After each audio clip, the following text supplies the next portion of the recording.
तो 5 रियासतें या यूँ कहें कि 4 रियासत और एक यूटी के जो नतीजे आने थे वो नतीजे तो एक तरह से आने शुरू हो गए हैं। 3 घंटे सुबह 8 बजे से काउंटिंग शुरू हुई थी और तकरीबन अब 3 घंटे पूरे हो रहे हैं। और पिछले नतीजों में या पिछले इंतखाबात में भी हमने जो देखा है कि जो 2.5 से 3 घंटों में जो रुझान सेट होते हैं वही आगे जाकर एक तरह से नतीजों में बदल जाते हैं। यानी अब यहाँ से ये बिल्कुल यकीनी तौर पर कहा जा सकता है कि मगरबी बंगाल में ममता बनर्जी की सरकार जा रही है और पहली बार बीजेपी की सरकार आ रही है। तो एक तरह से बीजेपी पहली बार मगरबी बंगाल में इक़्तिदार में आने जा रही है। दरअसल अभी की जो सूरत हाल है, मगरबी बंगाल की 172 सीटों पर बीजेपी बढ़त बनाए हुए है। रुझान में टीएमसी 101 सीटों पर और जो अदर्स हैं वो 4 सीटों पर बढ़त बनाए हुए हैं, यानी सीधा मुकाबला बीजेपी और टीएमसी के दरमियान। लेकिन बीजेपी की बढ़त रुझान में काफ़ी ज़्यादा है। और यहाँ पर एक चीज़ ये भी समझनी होगी, क्योंकि अभी 98 सीटें साल 2021 के मुकाबले में 98 सीटें बढ़त में ज़्यादा है बीजेपी, क्योंकि साल 2021 की बात करें तो बंगाल में बीजेपी की जो सीटें थीं वो 77 यानी 77 सीटें थीं, जबकि टीएमसी 213 सीटें जीत कर आई थी। इस बार टीएमसी को बड़ा झटका लगा है और टीएमसी अब 100 सीटों पर एक तरह से अभी बढ़त बनाए हुए और बीजेपी 113 सीटों पर, यानी टीएमसी का नुकसान 101 सीटों का अभी के हिसाब से हो रहा है, जो रुझान अभी चल रहे हैं। और इस हिसाब से अगर देखा जाए तो बीजेपी 99 सीटों पर बढ़त बनाए, यानी बीजेपी ने पूरी की पूरी जो सीटें जीती हैं, जिन हलकों में बीजेपी जीत कर आ रही है, जहां बढ़त बीजेपी बनाए हुए है, ये तमाम की तमाम सीटें टीएमसी की हैं, ममता बनर्जी की पार्टी की हैं। यानी सीधा जो नुकसान किया है बीजेपी ने वो टीएमसी या ममता बनर्जी का किया है। हालांकि इस नुकसान के पीछे वजह क्या है? क्या एंटी इनकम्बेंसी है, क्योंकि 3 बार से इक़्तिदार में ममता बनर्जी सरकार रही है, या फिर एसआईआर का जो पूरा प्रोसेस चला जिसके तहत एक बड़ी तादाद में वोटर्स यहाँ पर 90 लाख से ज़्यादा वोटर्स मगरबी बंगाल में काटे गए, क्या ये एक बड़ी वजह है?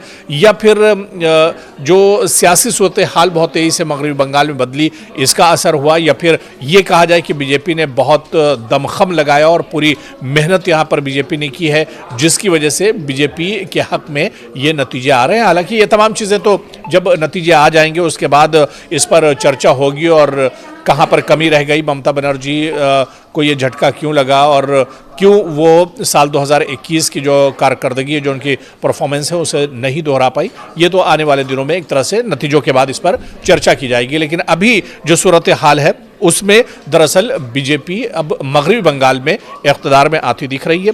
एक और जो नतीजा या आज के रिजल्ट की बात की जाए जो बहुत चौंकाने वाला है और बहुत हैरान करने वाला है, वो तमिलनाडु का। तमिलनाडु में आप देखिए कि पहली बार टीवी के जो विजय की पार्टी है वो पहली बार चुनावी मैदान में थी, किस्मत आजमा रही थी और उसने सबको चौंका दिया है। शुरुआती रुझान में, यानी अभी तक अगर शुरुआती 3 घंटों की बात की जाए तो टीवी के 101 सीटों पर बढ़त बनाए हुए है, जबकि डीएमके जो मौजूदा इक़्तिदार में है ये 55 सीटों पर बढ़त बनाए हुए हैं और एआईएडीएमके 77 सीटों पर बढ़त बनाए हुए हैं। यानी टीवी के जो विजय की पार्टी है इसने सबको चौंका दिया है और एक तरफा एक तरह से क्या ये इक़्तिदार में आ पाएगी, ये बहुत बड़ा सवाल है। क्योंकि आप देखिए 234 कुल सीटें हैं तमिलनाडु में और इसके अलावा 117 या 18 सीटें चाहिए अगर आपको अक्सरियत हासिल करनी, तो 118 सीटें यहाँ पर किसी भी पार्टी को चाहिए। लेकिन अभी जो रुझान है इसके हिसाब से टीवीके को तकरीबन 18 सीटों की ज़रूरत और पड़ सकती है।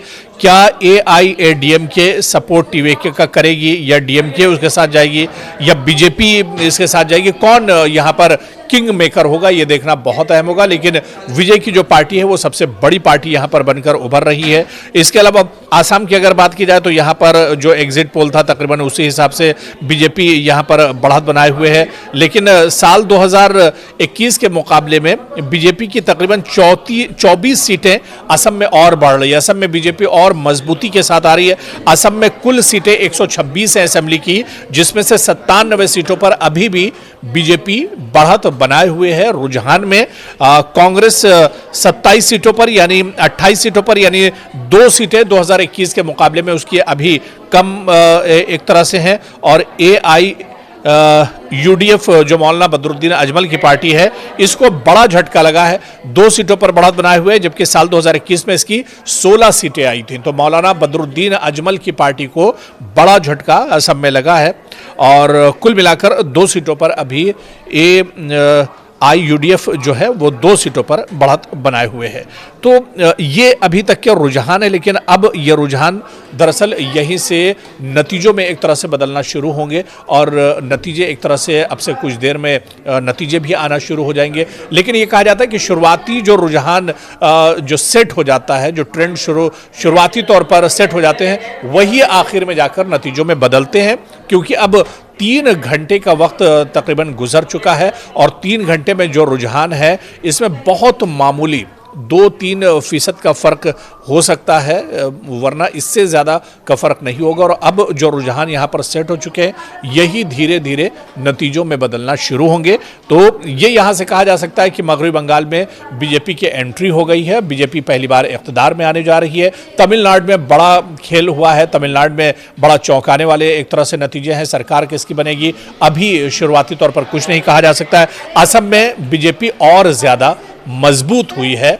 तो कुल मिलाकर ये बहुत अहम है, और इस बार के जो नतीजे हैं ये दरअसल साल 2029 में जो लोकसभा के इंतखाबात होंगे उस पर भी कहीं ना कहीं असर अंदाज हो सकते हैं।